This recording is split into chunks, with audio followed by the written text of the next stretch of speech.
इतना धन बरसेगा कि संभाल नहीं पाओगे। अट्रैक्टिव लगा होगा आपको वीडियो का ये टाइटल, तभी तो आपने क्लिक किया। लेकिन इसमें हल्दी मिर्ची और नींबू के टोटके नहीं बताने वाली हूँ, मैं रियल फैक्ट बताने वाली हूँ कि धन आखिर बरसता कैसे है। इस वीडियो को पूरा देखिए।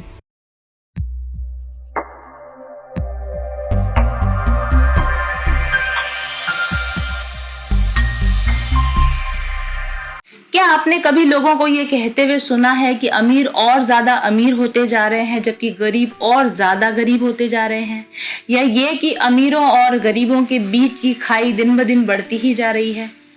अगर ये आप भी ऐसा सोचते हैं तो ये वीडियो जरूर से देखिएगा, पूरा देखिएगा, क्योंकि इसमें मैं अपना पर्सनल एक्सपीरियंस आपको बताऊंगी। जीरो से हीरो बनने तक का मेरा सफर इस वीडियो के अंदर मैं आपके साथ शेयर करने वाली हूँ। कुछ सालों पहले तक मेरी भी यही सोच होती थी कि गरीब आदमी की किस्मत खराब होती है, या फिर बहुत अधिक मेहनत करने पर या बहुत अच्छी किस्मत होने पर ही अमीर बना जा सकता है।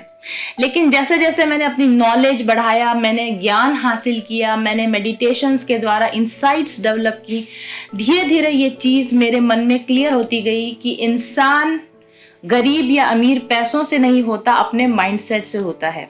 यही बात एक दिन मेरे माइंड में आई थी और मैंने उसका वीडियो बनाया था। उस पर कुछ कंट्रोवर्सीज भी हुई थी। वैसे ये है ही कंट्रोवर्शियल टॉपिक, तो इससे कोई फर्क नहीं पड़ता। ये मेरा इंडिविजुअल नजरिया है जो मैं आपके साथ शेयर करने वाली हूँ, और मैंने इसको अपनी लाइफ में खुद पर एक्सपेरिमेंट करके सच पाया है, इसलिए मैं इसको आपके साथ शेयर कर रही हूँ। मैं अक्सर ये सोचा करती थी कि अमीरों के पास ऐसा क्या होता है जो गरीबों के पास नहीं होता। ऑफ कोर्स एक चीज मनी है, लेकिन पैसों के अलावा अमीरों के पास ऐसा क्या होता है जो गरीबों के पास नहीं होता।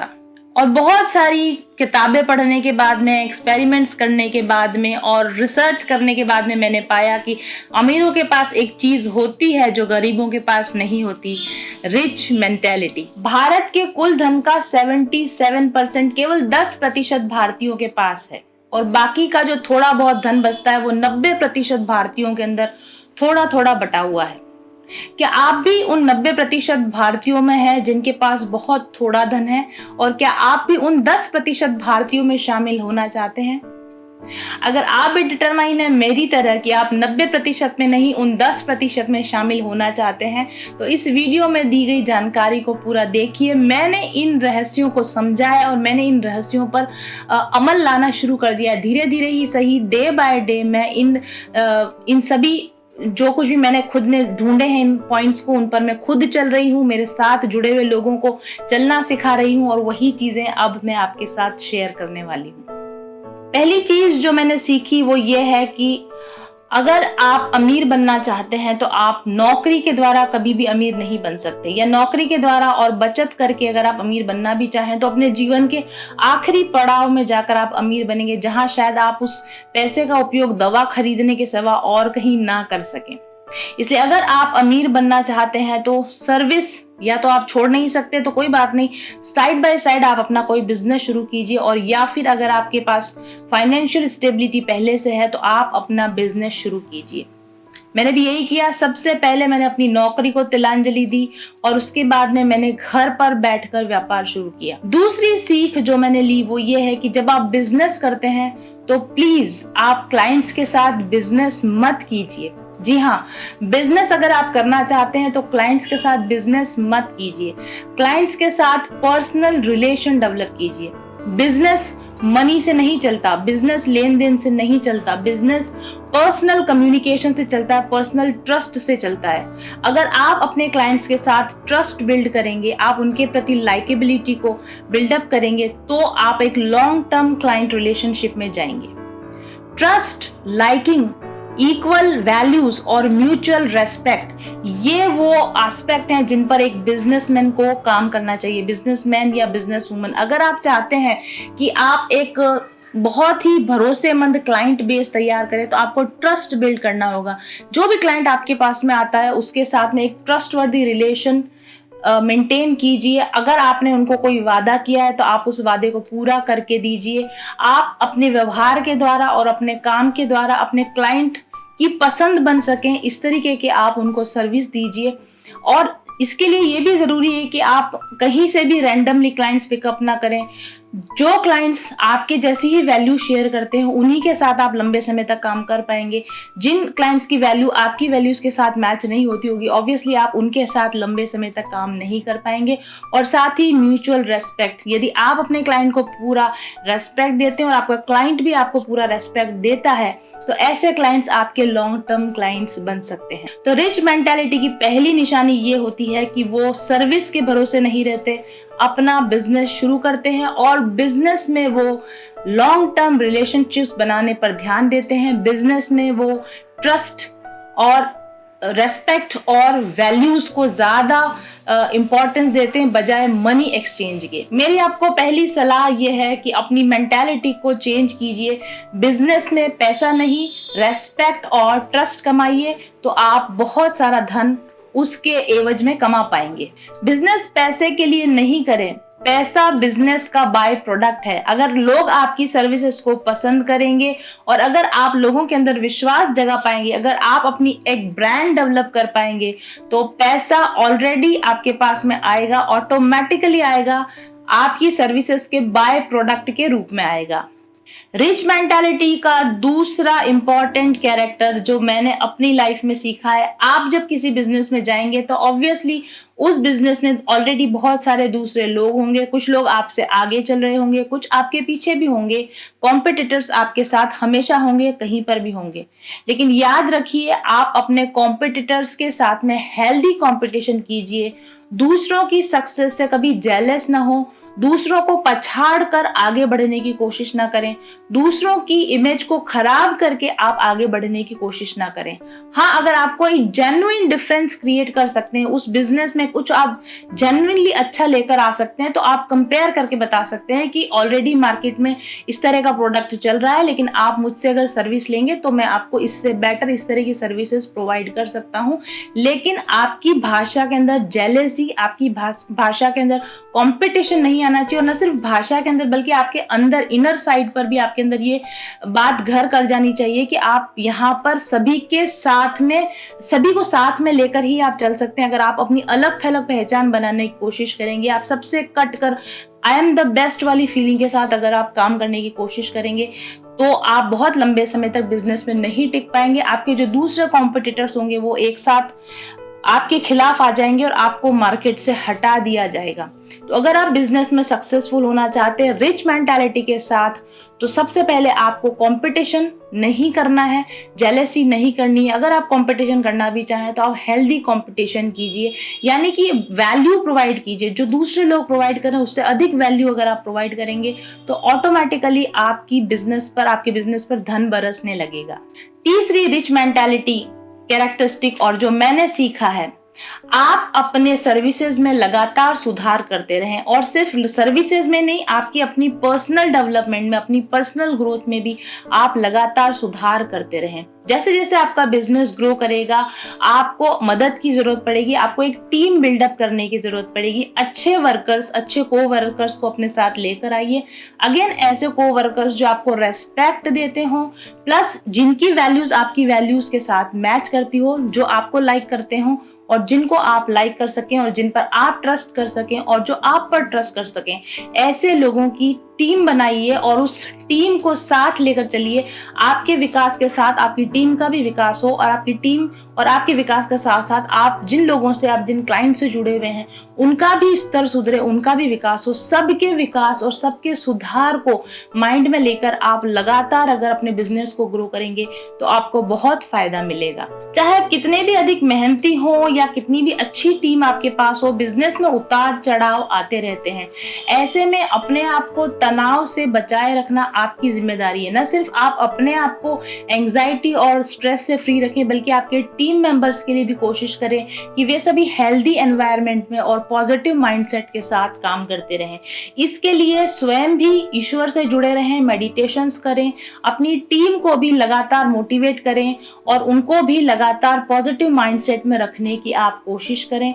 और इसके अलावा ऐसे बहुत सारे साधन जो मैंने अपनाए थे, खुद को पॉजिटिव रखने के लिए और मेरी टीम को पॉजिटिव रखने के लिए, वो मैं आपके साथ शेयर करने वाली हूँ। एक बिजनेसमैन को कौन कौन से टूल्स का उपयोग करना चाहिए ताकि वो लगातार स्ट्रेस वाले माहौल के अंदर शांत रहकर अपने बेस्ट परफॉर्मेंस को दे सके। मैंने लगातार अपने आप को शांत और खुश बनाए रखने के लिए ध्यान पद्धति का उपयोग किया। मैंने अपनी कमियों को लगातार पहचानने की और उन कमियों पर लगातार काम करने की कोशिश की। मैं अपनी हेल्थ को हमेशा अच्छा बनाए रखने की कोशिश करती हूँ और उसके साथ ही मैं अपने घर का और मेरा जो ऑफिस का वातावरण है इसको भी मैं हाई वाइब्रेशनल बनाए रखने की कोशिश करती हूँ और ऐसा ही गाइड मैं अपने सहकर्मियों के लिए भी करती हूँ। जैसे कि मैं हमेशा अपने आसपास बहुत सारे क्रिस्टल्स की एनर्जी को रखती हूँ। क्रिस्टल्स की एनर्जी को मैं अपने आसपास इसलिए नहीं रखती क्योंकि मैं इसका बिजनेस करती हूँ। बिजनेस तो मैंने बहुत बाद में शुरू किया। पहले क्रिस्टल्स को मैंने अपने टैरो रीडिंग्स के अंदर यानी अपनी पर्सनल लाइफ में और अपने बिजनेस में शामिल किया, क्योंकि क्रिस्टल्स की जो हाई वाइब्रेशन होती है, क्रिस्टल्स कई लेवल्स पर काम करते हैं। क्रिस्टल्स कलर थेरेपी का काम करते हैं, क्योंकि जो कलर्स, डिफरेंट तरह के जो कलर्स होते हैं वो हमारे ब्रेन पैटर्न पर, न्यूरोनल पैटर्न पर इफेक्ट डालते हैं और हमारे हार्मोन्स यानी हमारे हार्मोनल सिस्टम को बैलेंस बनाए रखने में क्रिस्टल्स बहुत यूजफुल होते हैं। ये चीज़ मैं बहुत सालों से जानती थी और इसलिए मैं क्रिस्टल्स की एनर्जी का हमेशा उपयोग करती रही। न सिर्फ मैं अपनी पर्सनल वर्क प्लेस पर जहाँ पर मेरे एम्प्लॉयज बैठते हैं, जहाँ उनकी टेबल्स हैं, जहाँ उनका वर्क प्लेस है, वहाँ पर भी मैं क्रिस्टल्स को प्लेस करके रखती हूँ। इसके अलावा नेगेटिव एनर्जी को हटाने के लिए हिमालयन रॉक सॉल्ट लैंप्स में जगह जगह पर लगा के रखती हूँ और ब्लैक टॉर्मेलाइन, इस तरह की नेगेटिव वाइब्रेशंस, अगर सहकर्मियों में एक दूसरे के प्रति नेगेटिव वाइब्रेशन ना आ जाए उसके लिए जगह जगह पर क्लियर क्वार्ट्स, ब्लैक टॉर्मेलाइन का उपयोग करती हूँ, रोज क्वार्ट्स का उपयोग करती हूँ।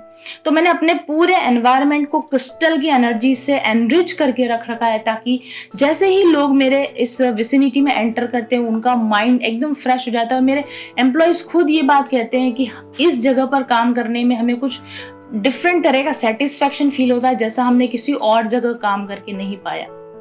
क्रिस्टल्स के अलावा एरोमा को मैंने अपनी जिंदगी में regular day to day base पर जगह दे रखी है। मैं एसेंशियल ऑयल्स का नियमित रूप से इस्तेमाल करती हूँ।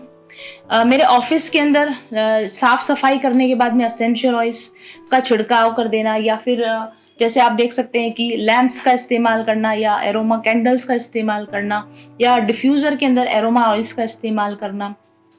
और मेरे जो प्रोडक्ट्स हैं उन सभी प्रोडक्ट्स को मैं क्रिस्टल एसेंशियल ऑयल से मैं क्लियर करवाती हूँ और उसकी जो खुशबू होती है वो हर जगह यहाँ पर फैली हुई रहती है। तो ऑटोमेटिकली ब्रीदिंग के साथ में वो एसेंशियल ऑयल्स मेरे और मेरे ऑफिस स्टाफ की जो लिम्बिक सिस्टम होता है उसमें वो एंटर करते रहता है और वहाँ ऑटोमेटिकली एक कामिंग इफेक्ट पैदा करता है, एक हैप्पीनेस की और एक सेटिस्फैक्शन की एनर्जी उनके अंदर आती है। ऑटोमेटिकली उनकी प्रोडक्टिविटी बढ़ जाती है। इसके अलावा मैं हर्ब्स का उपयोग भी बहुत अच्छी तरह से करती हूँ अपने बिजनेस में वाइब्रेशंस को हाई रखने के लिए। जितने भी मेरे हवन प्रोडक्ट्स हैं वो मैंने अपने यूज़ के लिए बनाए थे, जो कि बाद में बिजनेस प्रोडक्ट्स में कन्वर्ट हो गए। लेकिन मैं अपने बिजनेस में हाई वाइब्रेशंस को लेकर आने के लिए डिफरेंट तरह के हर्ब मिक्सचर्स को जलाए रखती हूँ। या तो हम संडे से संडे ऐसा करते हैं, या जब भी हम 2-3 दिन में पूरी जगह की हम लोग सफाई करते हैं, या डीक्लटरिंग करना, सफाई करना, डस्ट से एकदम जगह को क्लीन रखना बहुत ज़रूरी होता है। अगर आप जिस जगह पर वर्क कर रहे हो उसकी साफ सफाई होना बहुत ज़रूरी है। और सफाई के बाद में उसके अंदर अगर आप हवन सामग्री या धूप से उस जगह को इन्फ्यूज कर देते हैं तो वहाँ की वाइब्रेशंस एकदम से रेज हो जाती हैं।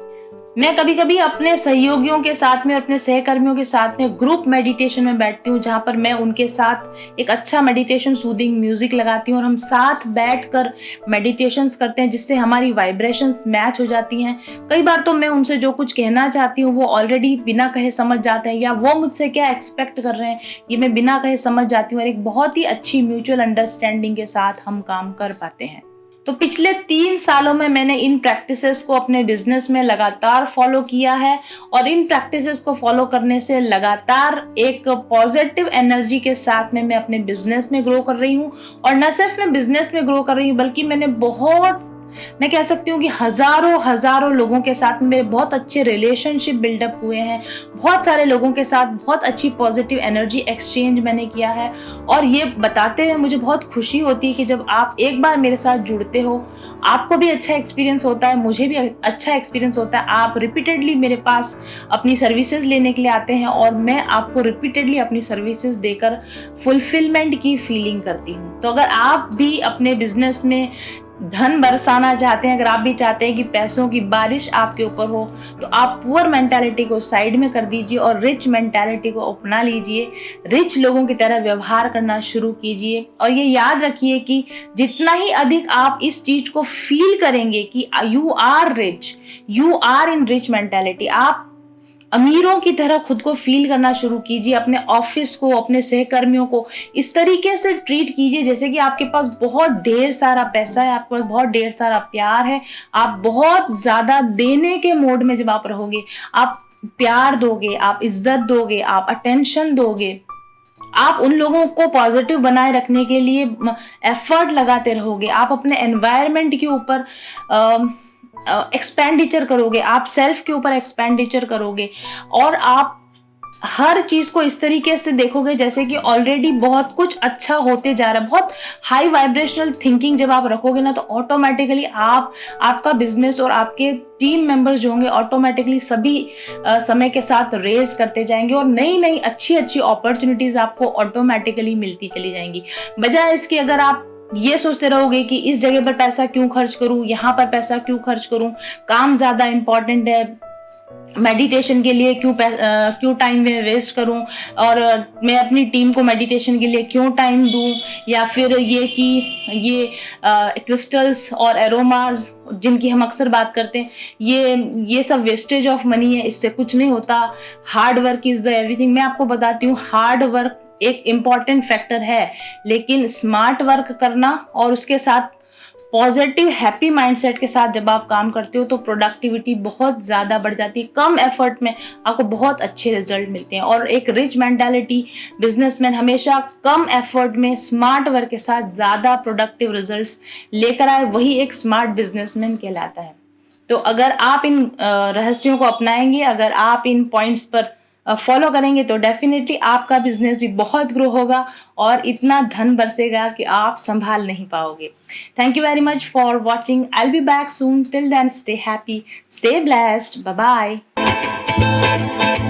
चल पथिक उस देश जहाँ पर सूरज सा उजाला, चल पथिक उस देश जहाँ पर सूरज सा उजाला, चांद से शीतलता है हर पल जो फूलों की माला, एक दूजे का हाथ थाम कर आगे बढ़ते जाए, मधुर गीत के गुंजन के संग ज्ञान के दीप जलाए, भीतर की यात्रा कर ले तू थाम के हाथ हमारा, कठिन राह पर हम बनेंगे एक दूजे का सहारा, उजाले की ओर ले चले, उजाले की ओर ले चले, उजाले की ओर ले चले, उजाले की ओर ले चले, चल पथिक उस देश जहाँ पे सूरज सा उजाला, चल पथिक उस देश जहाँ पे सूरज सा उजाला, मिट जाता है सबके जीवन का अंधेरा काला, सतरंगी सपने हैं जो आँखों में सच हो जाए, हम सब आगे बढ़ते जाए कभी नहीं घबराए, अपनी मंजिल पा लेंगे हम पाके साथ तुम्हारा, आशाओं के आसमान में चमके बन के सितारा, उजाले की ओर